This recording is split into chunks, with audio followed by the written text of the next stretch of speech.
Getting items on Temu without paying for it is very easy to do. Today I'm going to show you how to do it.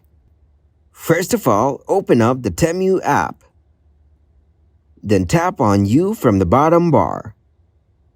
Go into Earn Credit and Free Gifts option. You can see the hat-trick gifts coupon in here. Click on it.